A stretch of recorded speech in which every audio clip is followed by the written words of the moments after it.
Good morning. कैसे हैं आप सब? होपफुली आप सब अच्छे होंगे और अपने घरों में सेफ होंगे। तो मैं कविता स्वागत करती हूँ आपका हमारे चैनल कविदी फैमिली ब्लॉग्स में। और फ्रेंड्स, आज मैं करने वाली हूँ दीदी के कमरे की डीप क्लीनिंग, क्योंकि अभी ज्यादा टाइम नहीं बचा है दिवाली में और अभी टाइम भी नहीं मिल पा रहा था। तो फिर मैंने सोचा कि आज विहान के पापा थोड़ा लेट आएंगे तो क्यों ना मैं अभी फिर दीदी का कमरा क्लीन कर लेती हूँ। तो चलिए फिर आज करते हैं दीदी के कमरे की डीप क्लीनिंग। चलिए फ्रेंड्स। तो फ्रेंड्स, सबसे पहले क्या करती हूँ कि ये जितनी भी फ़ोटोज़ हैं तो ये सारे नीचे निकाल लेती हूँ, जिससे कि ऊपर की अच्छे से क्लीनिंग हो जाए। ये सारी जितनी भी फ़ोटोज़ आप देख रहे हैं ये सारी दीदी की शादी की फ़ोटोज़ हैं। और बस फिर ये सारी निकाल लेती हूँ। बहुत ही हेल्प हो रही है एक्चुअली मेरे विहान की वजह से, क्योंकि वो काफ़ी छोटा है, अभी वो 2 इयर्स का भी नहीं हुआ है। वो नवंबर में होगा 24 को। और वो इतना ज़्यादा समझदार है कि मेरी हर चीज़ में मेरी हेल्प करता है। और अभी इस साल तो मम्मी भी नहीं है हमारे साथ दिवाली पर। तो ऐसा है कि बिल्कुल भी बोल सकते हैं कि मम्मी होते हुए तो काफ़ी हेल्प मिल जाती थी हर काम में। लेकिन इस बार तो बहुत ही डिफ़िकल्टी हो रही है हर काम को करते समय। लेकिन विहान बहुत सी चीज़ों को अच्छे से समझ के कर लेता है। तो बस अभी मैंने ये सारी चीज़ें निकाल निकाल के ऊपर से विहान को दे दी और विहान ने बहुत ही अच्छे से सारी चीज़ें पकड़ पकड़ के नीचे रख दी, जिससे कि मुझे बिल्कुल भी परेशानी नहीं हुई।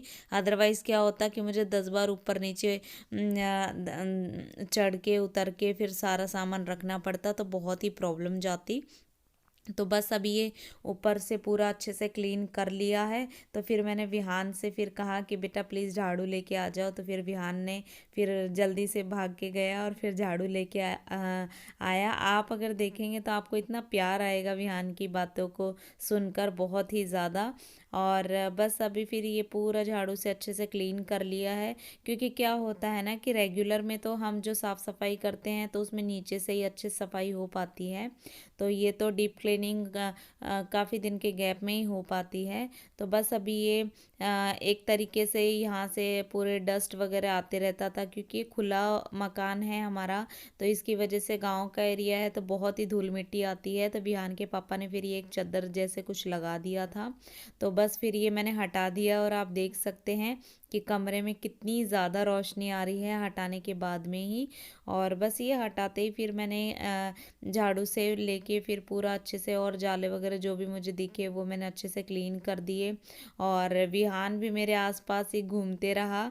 और बहुत ही अच्छी बात है कि वो इतना परेशान नहीं करता है, अदरवाइज़ तो मुझे बहुत ही ज़्यादा प्रॉब्लम होती। तो देखिए अभी मैं अलमारी के ऊपर जो भी सामान रखा था वो भी उसे देते जा रही हूँ। और आप देख सकते हैं कि कितना ज़्यादा गंदा हो चुका है ऊपर से। तो फिर बस अभी अच्छे से सामान जब निकल जाएगा तो काफ़ी अच्छे से इसकी क्लीनिंग हो जाएगी। तो तब तक मैंने सोचा कि ये फ़ोटोज़ के नीचे दीदी बिछा के रखती है, इससे थोड़ा अच्छा भी लुक आ जाता है। तो इसको अभी अच्छे से थोड़ा वॉश कर देती हूँ। तो आप देख सकते हैं कि विहान कैसे पानी डाल डाल के मेरी हेल्प कर रहा है। तो बस अभी ये धो के सुखा दिए हैं अच्छे से। तो बस उसके बाद में ये जो फ़ोटोज़ थी जितनी भी, तो मैंने सोचा कि इनको पहले थोड़ा सूखे कपड़े से थोड़ा साफ़ कर लेती हूँ अच्छे से। उसके बाद में फिर बाहर रख दूँगी और उसके बाद में फिर एक बार अच्छे से कपड़े से फिर से इसको क्लीन करूँगी। तो बस इसी तरीके से फिर सारे पूरे क्लीन करते हुए मैंने फिर बाहर रख दिए। और तब तक विहान फिर बाहर खेल रहा था, क्योंकि उसको भी थोड़ा ये रहता है कि धूल मिट्टी में भी ज़्यादा रखना ठीक नहीं है। तो किसी तरीके से फिर मैंने इसको बाहर भेज दिया था। तो बस फिर अंदर से मैं लगा रही हूँ झाड़ू। और फ्रेंड्स, अगर आपको मैं बताऊँ तो हमारे कमरे में इतनी ज़्यादा सिलन हो जाती है, किचन में भी यही हाल है हमारा। तो इस कमरे में भी इतनी ज़्यादा सिलन की वजह से बहुत ही कमरे में एक तरीके से बोल सकते हैं कि दीवार बहुत ही ख़राब हो गई है। तो बस अभी यहाँ पर अंदर में टेबल रखा था और उसको इतना डिफ़िकल्ट जा रहा था मुझे निकालना। तो देखो विहान ने देखा कि मम्मा निकाल रही है तो विहान भी मेरी हेल्प करने के लिए आ गया। बहुत ही समझदार है वो, इतनी छोटी सी उम्र में काफ़ी समझदार है विहान। तो बस किसी तरीके से मैंने टेबल निकाल दिया और दिमाग ही नहीं लगाया कि थोड़ा सा अगर सोफ़ा खिसका देती तो ये आसानी से ये टेबल बाहर आ जाता। तो फिर मैंने सोचा कि पूरे सोफ़े वगैरह सारी चीज़ फिर बाहर निकाल दूँगी तो क्लीनिंग जो है अच्छे से हो जाएगी। और ये बड़ा सोफ़ा तो मैं नहीं निकाल पाई क्योंकि मुझसे इतने ही निकल पाए, क्योंकि इसको थोड़ा स्पेस ज़्यादा लगती और मुझसे ये नहीं हो पाता। और विहान भी फिर मस्ती कर रहा था, तो इसी वजह से फिर मैंने सोचा कि इसको रहने देती हूँ, ऐसे ही कर लेती हूँ। और ये देखिए बाकी सारी चीज़ें तो फिर मैंने बाहर निकाल दी हैं। तो बस अभी फिर अंदर से फिर मैंने सोचा कि झाड़ू वगैरह लगा लेती हूँ। मोटा मोटा मैंने पहले निकाल दिया था। अब देखिए फ्रेंड्स कि किस तरीके से हमारी दीवारें पूरी ख़राब हो चुकी हैं। आपके पास प्लीज़ कोई सॉल्यूशन हो तो आप ज़रूर कमेंट सेक्शन में बताइए कि इसका क्या इलाज करें, क्योंकि ऐसा है कि कलर भी करते हैं जैसे विहान के पापा ने किया था तो वो भी पूरा निकल जाता है। अब देखिए कैसे पपड़ी जैसे निकलने लग जाती है। तो हमारे यहाँ पे बहुत ही सिलन आती है, तो कुछ समझ में ही नहीं आता है। हर रोज़ झाड़ू निकालती हूँ तो इसी तरीके से आप देख सकते हैं, रोज़ इसी तरीके से ये पपड़ी निकलते जाती है और पूरे घर में बस इसी तरीके से सारी पपड़ी निकलते रहती है। तो बस फिर वही है कि अभी मैंने ये पूरा साफ़ कर लिया है। और बस फिर मैंने सोचा था इस बार कि कलर या तो पापा कर देंगे विहान के, लेकिन उन्होंने अभी उनके पास इतना टाइम भी नहीं है तो कलर भी नहीं हो पाएगा।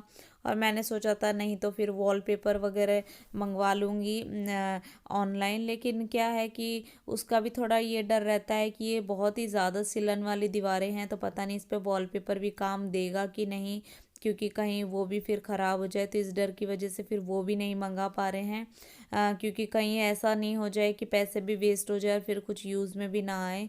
इसी वजह से वो नहीं मंगा रहे हैं। तो प्लीज़ आप बताइएगा ज़रूर कि क्या वॉलपेपर्स इस तरीके की दीवार में हेल्पफुल होंगे, क्योंकि मुझे तो इतना पता नहीं है, क्योंकि मैंने अभी तक वॉलपेपर लगाया नहीं है कभी, तो इसलिए फिर मुझे पता नहीं है। मैंने तो सोचा था कि थोड़ा वॉलपेपर से पूरी दीवार का थोड़ा लुक चेंज हो जाएगा तो काफ़ी अच्छा लगेगा, फिर दीवार भी चेंज हो जाएगी और ये इतनी ख़राब भी नहीं लगेगी, क्योंकि मेहमानों के लिए इसी कमरे को हम यूज़ करते हैं।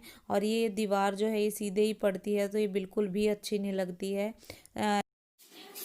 ये तो आपने उल्टी चप्पल पहन ली, उल्टी पहन ली चप्पल। तो फ्रेंड्स अभी हम देख सकते हैं सारी चीज़ें तो मैंने निकाल दी, और गद्दे भी जो हैं दीदी के बेड के वो बाहर धूप में रख दिए हैं सुखाने के लिए, जिससे थोड़ी उनमें धूप भी लग जाएगी। और विहान देखिए आप किस तरीके से उल्टी चप्पल पहन के घूम रहा है। और मेरा काम भी नहीं हुआ था और विहान के पापा आ गए। ये देख लो इनको, तथा ये मारने लग रहे हैं, ये देखो। तो फ्रेंड्स आप देख सकते हैं कि विहान के पापा तो आ गए और मेरा काम अभी तक हुआ नहीं है, मैं कर ही रही हूँ अभी भी साफ। और ये देखिए, ये देखिए, ये देखिए।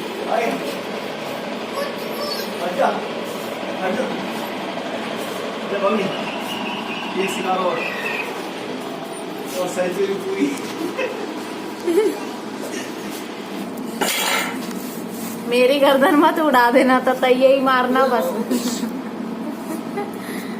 हैं गुड्डू, पापा जी क्या कर रहे हैं? क्या कर रहे हैं पापा जी? ततैया मार रहे हैं। अच्छा देखना बेटा, ततैया ही मारे, कभी पापा जी मेरी गर्दन ना उड़ा दे।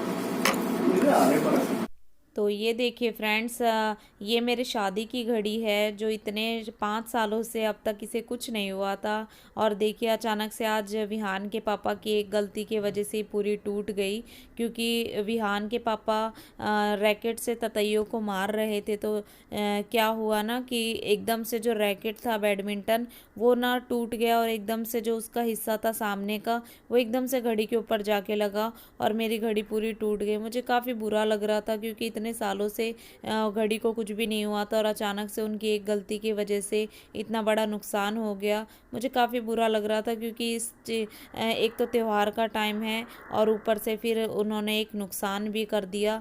तो अभी फिर दूसरी घड़ी फिर लानी पड़ेगी। तो आप देख सकते हैं कि कैसी कैसी चीज़ें विहान के पापा करते रहते हैं।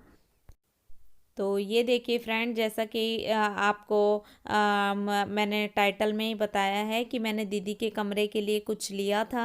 तो फ्रेंड्स, ये मैंने लिए हैं दीदी के सोफ़े के लिए सोफ़ा कवर्स, और ये काफ़ी खूबसूरत है, चॉकलेटी कलर में है, और दीदी के सोफ़े का भी ऐसा ही कलर है। तो ये मुझे काफ़ी पसंद आ रहे थे, तो मैंने सोचा कि दीदी के कमरे के लिए ये मैं ले लेती हूँ। इससे जो कमरे का जो लुक है वो भी काफ़ी अच्छा आएगा, क्योंकि थोड़ा सा चेंज हो जाएगा कमरे में और खाली खाली सा नहीं लगेगा। तो फिर इसलिए फिर मैंने ये सोफ़े के कवर ले लिए। तो फ्रेंड्स, बस बहुत ज़्यादा टाइम हो गया था, उसके बाद में फिर मैंने पूरा अच्छे से मतलब पोछा वगैरह लगाया और पूरा फिर कमरा अच्छे से क्लीन कर दिया। तो अब आप देख सकते हैं कि ये सारी चीज़ें मैंने अच्छे से फिर सेट कर दी, और उसके बाद में फिर आप देख सकते हैं कि सोफ़े के कवर भी फिर मैंने लगा दिए। तो उसके बाद में देख सकते हैं आप कि कितना अच्छा लुक आ रहा है पूरे कमरे का। और ऐसा होता है ना कि छोटी सी चीज़ों से भी कमरा काफ़ी अच्छा लगने लग जाता है। तो बस ये मैंने छोटी सी एक कोशिश की। तो फ्रेंड्स, आज का वीडियो आपको कैसा लगा प्लीज़ कमेंट करके बताइएगा, और अगर वीडियो पसंद आया तो प्लीज़ लाइक करिएगा, शेयर करिएगा, और प्लीज़ हमारे चैनल को सब्सक्राइब करना ना भूलें। Thank you so much.